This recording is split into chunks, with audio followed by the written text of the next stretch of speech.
Real মাদ্রিদের জন্য সমীকরণটা একেবারে সহজ ছিল। একটা ড্র তাদের পৌঁছে দেবে কোপা দেল রের ফাইনালে, আর সোসিয়েদাদকে জিততে হবে অন্তত 2 গোলের ব্যবধানে। ম্যাচটা যখন সান্তিয়াগো বার্নাব্যুতে, তখন নামে ভাড়ে পরিষ্কার ফেভারিট রিয়াল মাদ্রিদ। তবে সোসিয়েদাদ কঠিন পরীক্ষা নিয়েছে স্বাগতিকদের। ম্যাচটা প্রতিপক্ষের মাঠে হলেও একরকম দাপটি দেখিয়েছে রিয়াল সোসিয়েদাদ। শুরু থেকে উত্তাপ ছড়ায় ম্যাচে।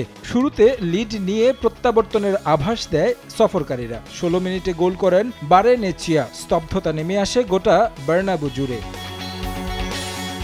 সমতায় ফিরতে অবশ্য খুব বেশি সময় অপেক্ষা করতে হয়নি স্বাগতিকদের। 30 মিনিটে বার্নাব্যুতে জোয়ার ফেরান ব্রাজিলিয়ান এনরিক। এরপর লম্বা সময়ের জন্য ম্যাচ জুড়ে স্কোর লাইনে অনেকটা স্থবিরতা। তবে আক্রমণ আর পাল্টা আক্রমণে গেছে দুই দলই। তবে গোলের দেখা পাচ্ছিল না কেউই। সমতায় শেষ হয় প্রথমার্ধ। তবে উন্মাদনার পুরোটা জমা ছিল দ্বিতীয়ার্ধে, বিশেষভাবে বললে শেষ 20 মিনিটে। 72 মিনিটে আত্মঘাতী গোলে লিড পায় সোসিয়েদাদ। ভুল করেন আলাভা। 80 মিনিটেই 2 গোলের ব্যবধান তৈরি করে সফরকারীরা। গোল করেন ওয়েরজাবাল। পিনপতন নীরবতা নামে সান্তিয়াগো বার্নাব্যুতে। সেমিফাইনাল থেকেই বিদায়ের সম্ভাবনা জাগে মাদ্রিদিস্তাদের।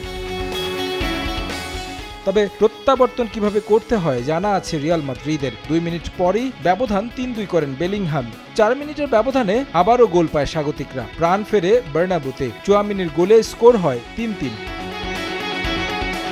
সোসিয়েদাদকে আবারও লিডে ফেরেন ওয়েরজাবাল। ইনজুরির সময়ে গোল করেন এই ফরওয়ার্ড।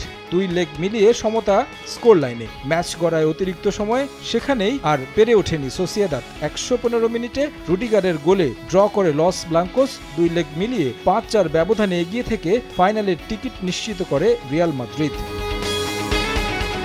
তারেক হাসান শিমুল, সময় সংবাদ।